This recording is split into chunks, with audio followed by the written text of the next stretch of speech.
Hey there, this is Beth, and today we are talking about the singer of intuition. Look at those soaring wings. I like how the colors are kind of violet and purpley blues in this card. Um, the singer of intuition is, oh my God, about intuition. It's shocking, isn't it? But how often have you cut yourself off from that intuition? Have you doubted it and said, that's not real? I don't really think that's happening. That can't be true. Mm-mm. And then you start overthinking it and you begin to doubt yourself with what's happening. And it's kind of counterintuitive when you're trying to tap into this singer, because it is about intuition. It is about trusting your gut. It is about trusting those hunches and those feelings that you get, and you're like, something's going to happen, and you know it's going to happen, and then you try and talk yourself out of it.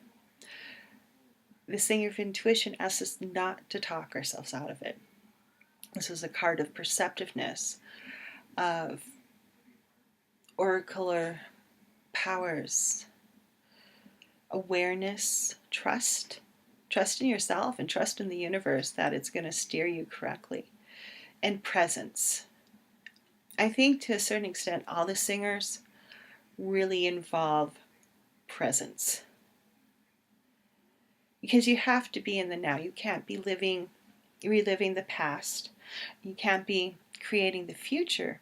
You need to be right here to hear them fully. And once again, this is one of those things that if we heard the whole song of intuition, it would probably kind of, brains would be exploding. It'd be way too much for our little brains to process all that information that is out there that we never tap into. And partly because tapping into it fully and completely, I'm talking like the whole flow of the universe of intuition coming through you, that would be extremely overwhelming. I know a lot of people, when they're first really start developing their intuition, feel very, at times, overwhelmed with it and in doubt of it at the same time. And that's where presence, of really stopping and saying, is this intuition? Is this wishful thinking? Because intuition's very much, there's a feeling of, yes, this is right. Whereas wishful thinking is more, I want it to be this way. I feel like something really good is going to happen. And that can also be intuition. But I know when I was very much in a wishful thinking phase, it was always, I think it's right around the corner. It was always right around the corner. And it was never in the now. And I think that's the difference. Not that you can't have a good feeling, good things are going to happen real soon or whatever. You can have that, but wishful thinking is always just, it's going to happen, but it's right around the corner. It's going to happen. It's going to happen. Whereas intuition, with my experience, is very much feeling, yes, it is happening. It's not around the corner. It's currently happening. And when I was really doubting it when I first started my Queen of Wands, I'm like, holy crap, is this just going to turn out to be another health coaching business failure? And I had doubt of trusting that intuition. And every time I doubted, something there came and was like, no. Outside confirmation always came for me in one way or another. And that kept me on my path and kept me feeling strong and knowing that that intuition was not wishful thinking, because there's a subtle little line there between, yes, I wish this would happen, and yes, this is my intuition at times. And especially when you want something so much, it can be so hard to tell which is which. And sometimes I think it's a little bit of both. It's not always clear cut. But the more we take time to get still, become aware, and this is where practices such as meditation really come into play. some form of meditative practice, because you get still, you sit with yourself, and you feel in the now, and you feel those cruddy emotions that come up, you feel those nasty thoughts, you feel that, oh my God, really, it's been only 2 minutes and it feels like an hour. You deal with all that shit. And being present is being able to be like, yeah, this is uncomfortable, but I'm going to sit with it and be uncomfortable. I'm going to be aware. I'm going to be aware that it's good. I'm going to be aware that it's bad. I'm going to be aware that I'm planning in my head, or whatever you're doing or not doing. It's that stillness, though. It's that discipline of taking time to slow down, to be still, and listen to you. And you don't have to sit still and do meditation. You can do moving meditations. Yoga can be created into a form of moving meditation. Oftentimes I think with the flow yoga of go, go, go, it's not as meditative as it can be in some of the classes. And home practice can really be created into a meditative practice, because you work at that meditative pace you need that day, whether it's fast or slow or in between. So there's moving meditations, walking meditations, doing the dishes meditations. It's all about presence and being in the now and being aware. It's a form of active listening. It's be in the now, be present. Hear that act. Actively listening to your intuition, tongue's getting tight. Actively listening to your guides. And intuition plays directly into ability to listen to, if you work with spirit guides, fairy allies, or angels, or whatever you call it. This card is about being able to hear them better and bringing them into the intuition, because they're going to help you in those times where you're like, yeah, it's just not real. It's just not real. They're going to help you bring that home and realize it is real. And remembering that, it's trust that gut instinct, trust those hunches, because, those are those times where you get so close to that song of intuition that it's bam, it's touching you, it's right there. And if you ignore it, then you're going to go off on a little detour and why make life hard? Because believe me, I was a devotee of the hard path, of doing it the long way, taking the long journey, and that is something I'm working on right now.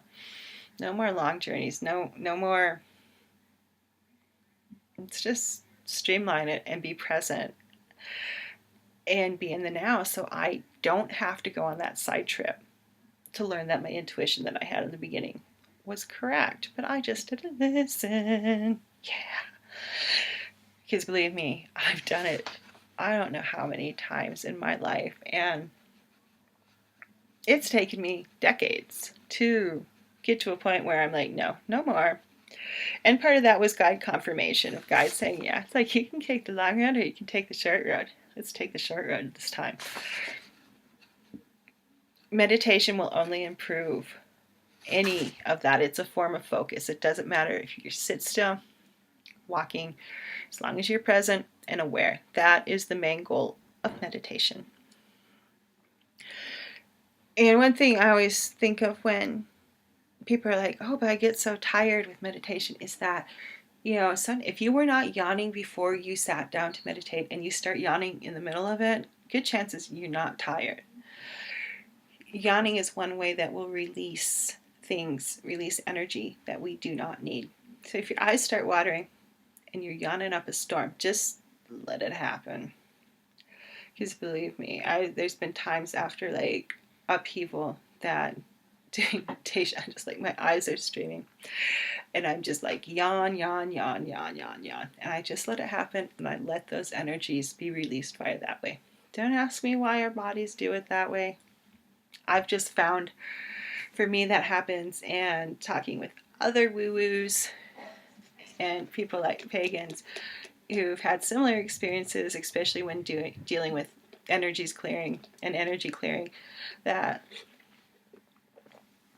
teary eyes, yawning, even sometimes burping will happen. And if you're not doing any of those before, and then you sit down, meditate, and it starts happening, probably not tired if you're yawning.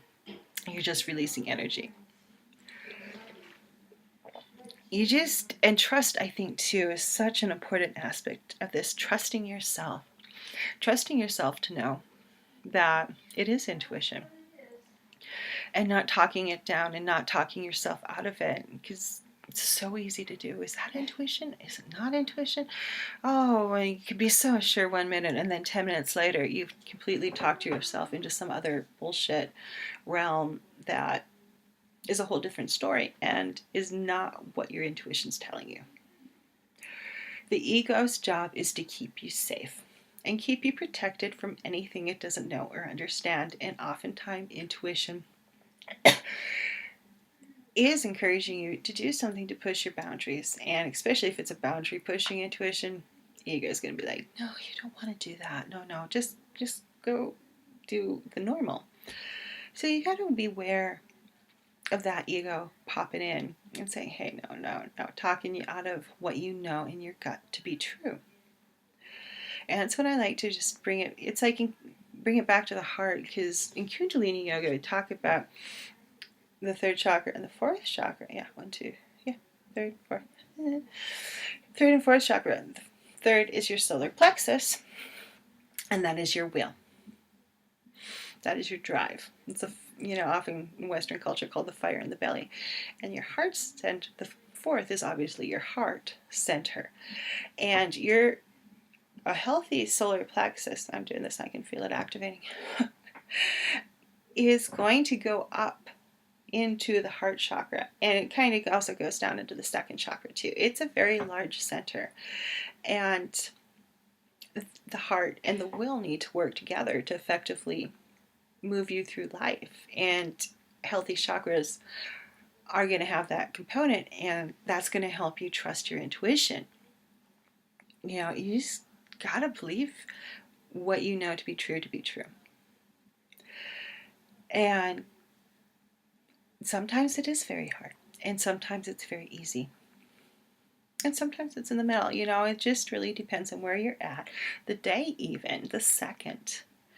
And even if you doubt, you can always bring it back to the heart, back to the gut, and combine those two and let them see what they say.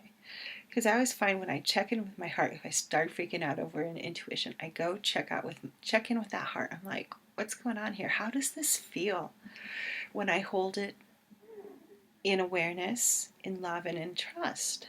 And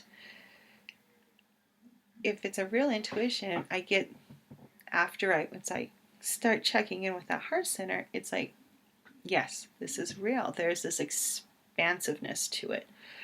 Whereas if you're dealing with a fear and you're holding that fear in your heart to see what it's saying to you, if it's not true, it's like there's this contracting to it. It's like the truth is going to feel expansive. What you need to do, energetic, I call it the energetic yes or no. And I hold it in my heart, and what feels expansive, I know that I'm on the right path. And if it feels like tight and constricting, I know it's not real. And that's when I just ask for it to be resolved and hold it there in love and kindness. And for whatever reason, you do that and it works.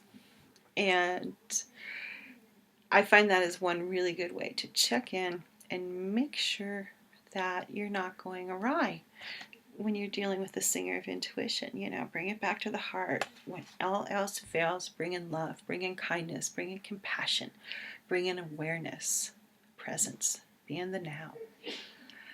And check in with your heart center, because your heart center is encompassed by your will, by your gut. And so, those two things are going to work in conjunction with each other to bring you into true intuition, into true knowing, into true trust of you.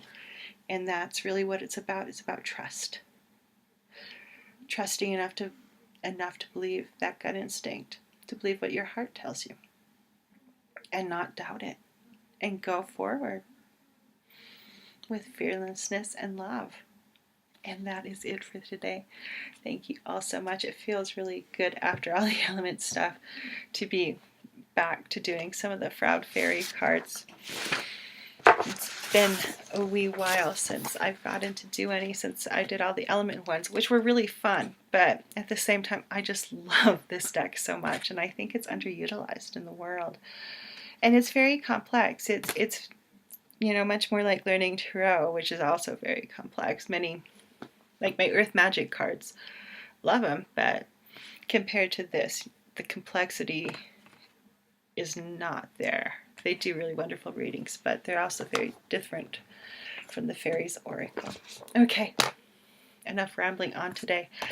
Everyone have a beautiful day, and I'll be talking to you later.